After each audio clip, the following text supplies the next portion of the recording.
Hello agents, ASCII Adam here. If you enjoy the video, make sure you give it a like and subscribe to the channel for future content. Before we get started, I'd like to give a shout out to my fellow service members and veterans. I love you all and thank you for your service. I also want to say suicide is never an option. If you feel suicidal, please get help. Call the National Suicide Hotline, message me, just do something to get yourself well. Strong alone, stronger together. Alright, let's move on to the content for today. Today I am going to talk about basic DPS builds. If you are just getting to World Tier 5 and you need some direction on your builds, you've come to the right place. I'm going to cover stats and talents for armor, stats and talents for weapons, and armor and weapon mods. Before I get into that though, I do want to say, if you're watching this video and you're still leveling, while you're going through the world tiers, make sure that if you find a good stat, keep it. You can roll stats later on. If you find a, say, 15% weapon damage on a chest, save that and you can roll it later on to another piece of gear. I'll go over the max stats here in just a few minutes, so keep that in mind. So starting out, the basic stats for a PvE DPS build are weapon damage, all weapon damage, and damage to elites. Remember, these are just the basics. Once you have an understanding of these, you can min-max and mix and match as you like. And here's what you need to know. The first and easiest place to get weapon damage is your specialization. As of Title Update 4, you can now get 15% weapon damage to 3 different weapon types within your specialization. You just put your points into whatever weapon that you want to boost by 15%. As you can see, I have here 15% increased assault rifle, 15% increased sidearm damage, and 15% increased submachine gun damage. There are 3 ways that you get your specialization points: dailies, bounties, and proficiency caches from leveling past 30. Next we're going to move on to brand set gear. I'm sure as you've been leveling you have seen on your gear sets that they come with a 10% to a certain weapon damage. You definitely want to pick one piece at least from that brand set for whatever weapon you choose to use.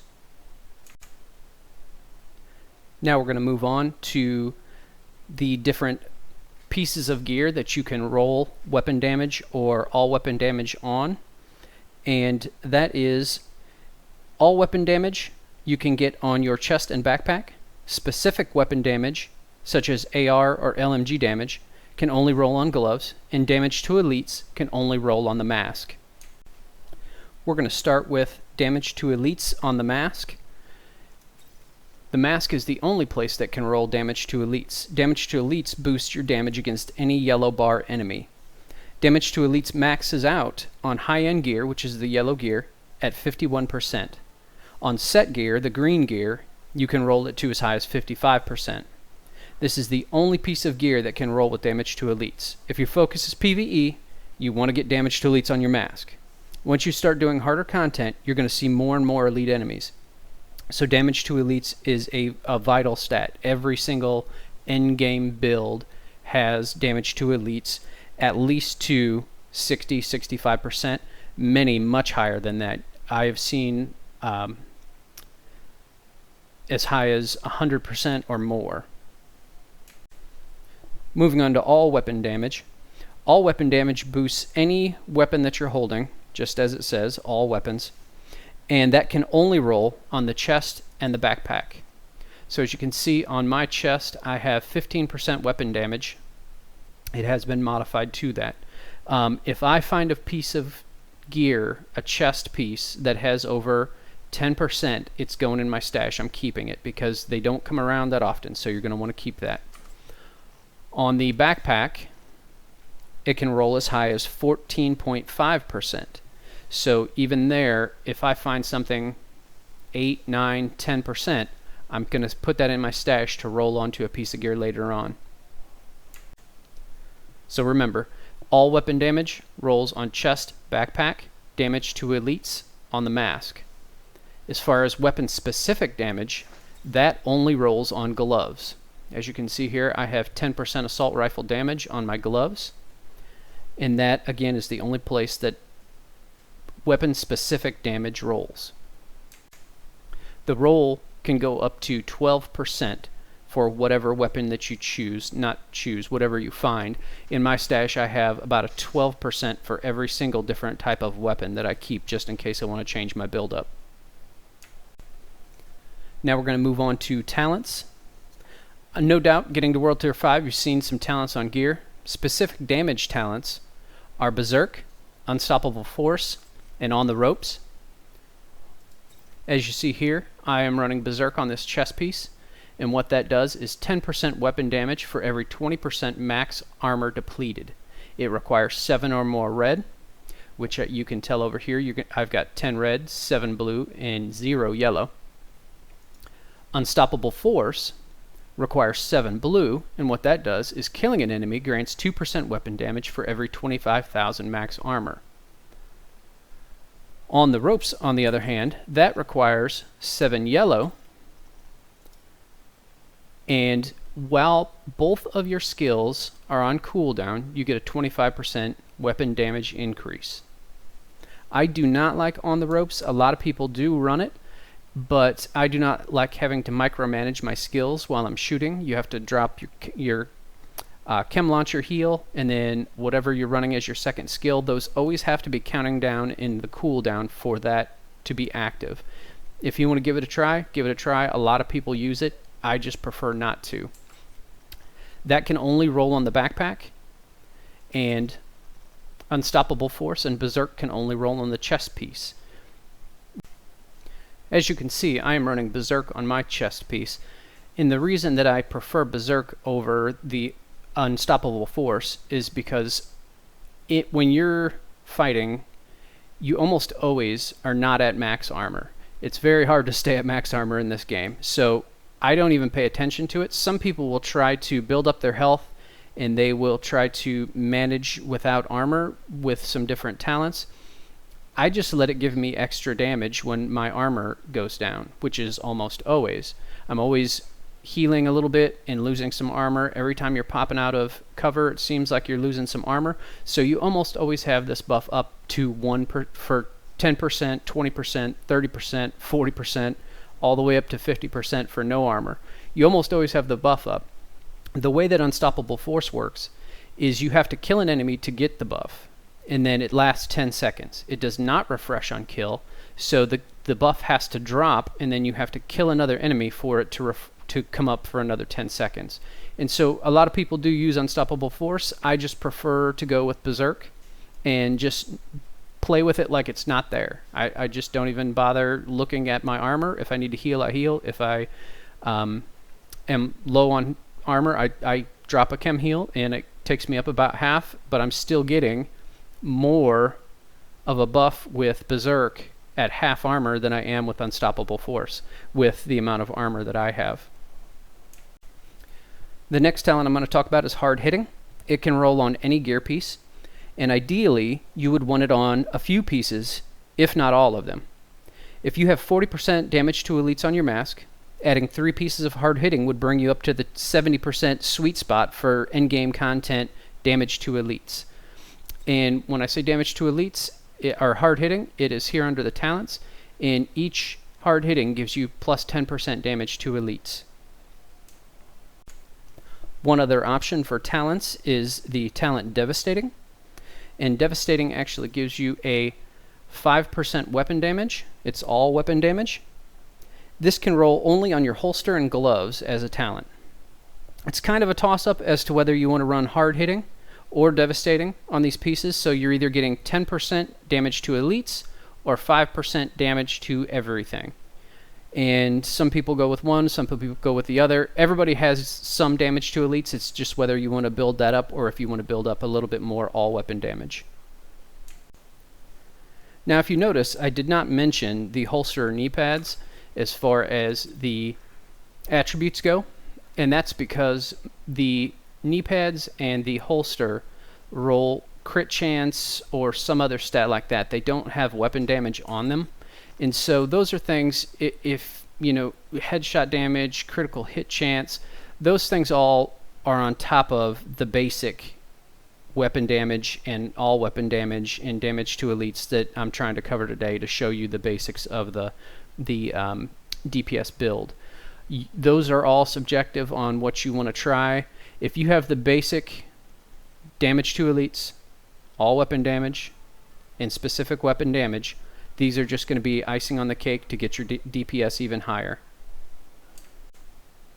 Now, as you can see, like on my chest piece here, not only do I have the weapon damage, but I do have 12% headshot damage and 9% critical hit chance.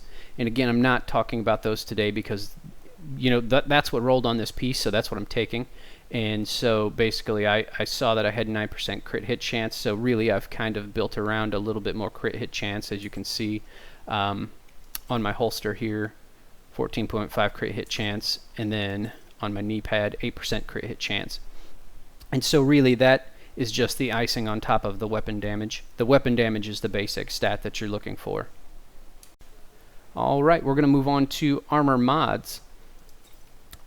Armor mods give you that little bit of extra in each brand set. Not all brand sets come with them. As you can see, I don't have it on my gloves, my knee pads. I only have, in each brand set will have a different amount and different. See, this one has 1 yellow, where my Overlord Armaments has 1 blue and 1 red. You'll need to look up to see whatever yours has. Starting out, just put in what you have. Don't worry about trying to find specific set pieces with specific mod slots. If you get a good roll for damage and it has some armor on it and stuff like that, use that piece and then just put in whatever mods it takes for now. That's some endgame min-maxing where you get into, oh, I'm looking for this piece with these mods, with this damage. The RNG on that is just crazy. So anyway, the mod slots, you're going to have defensive mod slots, offensive mod slots, and utility mod slots. Your mods are going to be either red, blue, or yellow, and that's what fits in those. There is no other requirements anymore for that. If you click on it, you can change them out. As you can see, I have a bunch of different mods, and you just use whatever the best one is. Normally it's going to be like a 4 or 5% to your specific weapon damage, some all weapon damage, and then possibly some damage to armor or damage to health. So you can see as this one would give me 5% total weapon damage over what I have now. Now we're going to move on to weapon talents. As far as weapons go, I know if you're using an AR, the custom P416 G3 normally rolls, it has the most damage. You do have to look out for the rolls because some do have more damage than others. It is definitely not static when you get a weapon. It can roll with a range of damage from really good to actually pretty crappy. So you do want to look out for that. This one actually is showing less damage than it does because I have the talent measured on it. And for ARs, really Optimist, Ranger, and Measured are the big three. And basically what Measured does is top half of the magazine has a plus 20% rate of fire and negative 15% weapon damage, and the bottom half has a negative 20% rate of fire and 30% weapon damage. This one also has a 20% magazine capacity, and I do want to show you that these can be modified. So if you find a good weapon but it doesn't have the right top talent or second talent, you can actually switch those out with another. So I could move this strained onto this weapon if I wanted to, because they're both ARs, and so I could move it over. Definitely the best second talent for a weapon, and this goes for all the weapons I believe, is Allegro. Allegro is plus 10% rate of fire. In this game it seems like the faster you can fire, the more DPS you're going to put out, and of course that makes sense, but it makes a bigger difference than almost anything else. Weapon damage, rate of fire, magazine size. Those are the three things that make the biggest difference in your DPS output. Again, if you're running an AR, you're going to be looking for strain, not really to start out with. That's for critical hit damage. I do use that one currently because I have like 38% crit hit chance. But this was my go-to with Measured, and again I did read that off before, but also Optimist, which gives you each bullet does more damage the less bullets you have in the magazine, and then Ranger, which is the further away from you are from a target, the more damage it does. Those are up to you. If you're running an LMG, Unhinged is by far the best. It gives you 20%, I believe, extra damage at the cost of some weapon handling. And then again, Allegro with that too, because you want it to shoot faster. Next, we're going to look at the weapon mods. And as far as weapon mods go, you collect those by doing your missions, your level 3 and level 4 control points, all of the projects. All of those things give you weapon mods. And as you can see, this one gives me 5% damage to elites. This one gives me 10% accuracy, 8% damage to elites, and I prefer running the damage to elites. That's definitely, I think, the best right now. And then also you do want to get, for whatever you're running, the extended magazine. That definitely helps with damage output. Alright, well, thank you very much for watching. Be sure to like and subscribe for future content, and I will talk to you all later.